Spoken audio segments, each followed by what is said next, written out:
Tahu nggak sih kalau setiap hari Indonesia menghasilkan sekitar 200.000 ton sampah? Sebagian besar sampah ini akan berakhir di tempat pembuangan akhir dan menjadi gunung-gunung sampah yang tinggi. Di sisi lain, potensi ekonomi dari sampah ternyata besar sekali loh. Dengan total sampah plastik mencapai 27 juta ton, Indonesia memiliki potensi ekonomi di sektor daur ulang sebesar 31,5 miliar tiap tahunnya. Sayangnya, saat ini 81% dari sampah di Indonesia tidak disortir, sehingga sangat sulit untuk didaur ulang. Lalu, apa sih yang bisa kita lakukan? Dimulai aja dulu dari mengurangi sampah yang kita hasilkan. Salah satu cara paling mudah adalah dengan membawa botol minum dan tas kain dari rumah. Tapi, kalau kita sudah terlanjur menghasilkan sampah, apa sih yang bisa kita lakukan? Tenang, kita bisa mulai dengan hal kecil seperti memilah sampah dari rumah. Kita bisa mulai nih dari 4 kategori yang sering kita temui di sekitar kita, yaitu sampah organik, sampah anorganik, bahan berbahaya dan beracun, serta sampah residu. Kategori sampah yang pertama adalah sampah organik. Sampah ini adalah sampah yang berasal dari semua sisa makhluk hidup yang mudah terurai. Contoh dari sampah organik adalah sisa daging, buah-buahan, ikan, dan tumbuhan. Selain sampah organik, ada juga sampah anorganik. Sampah anorganik dapat dibedakan menjadi reusable atau sampah yang masih dapat digunakan kembali dan recyclable atau sampah daur ulang. Kedua jenis sampah ini adalah jenis sampah yang sangat disarankan untuk dikelola, karena selain masih memiliki nilai pakai maupun nilai ekonomi, sampah ini membutuhkan waktu ratusan tahun untuk terurai tanpa bantuan manusia. Contoh dari sampah anorganik adalah plastik, botol kaca, kertas, dan kardus. Kategori yang ketiga adalah sampah B3. Sesuai namanya, sampah B3 merupakan bahan-bahan limbah yang beracun dan berbahaya.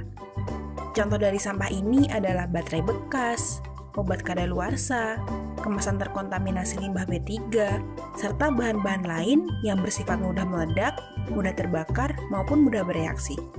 Kategori keempat adalah sampah residu.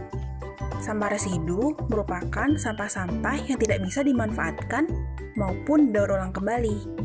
Contoh dari sampah residu adalah tisu, styrofoam, popok bekas, dan masker bekas.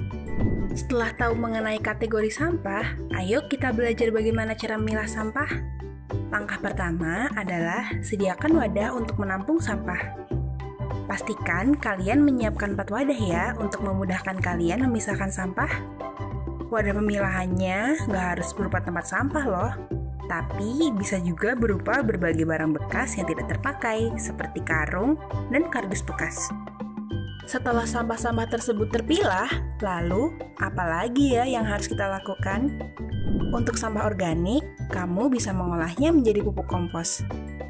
Tapi, kalau kamu tidak bisa melakukan composting secara mandiri, kamu juga bisa loh membawa sampah organik kamu ke TPST yang ada di sekitar rumah kamu. Untuk bahan-bahan reusable, kamu masih bisa loh memanfaatkannya untuk berbagai fungsi praktis lain, seperti memanfaatkan gelas plastik bekas untuk pot semai tanaman.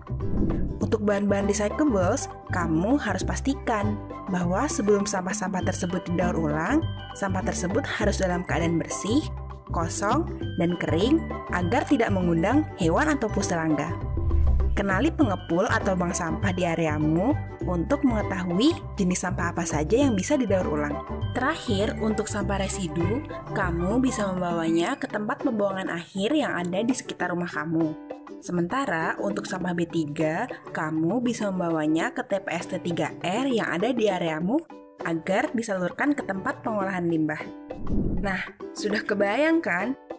Ngomong-ngomong soal sampah yang bisa didaur ulang, sebenarnya jenisnya sangat banyak loh dan mudah dijumpai di sekitar rumah kamu.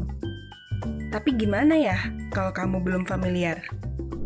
Ada loh aplikasi yang bisa membantu kamu untuk belajar mengenali sampah daur ulang.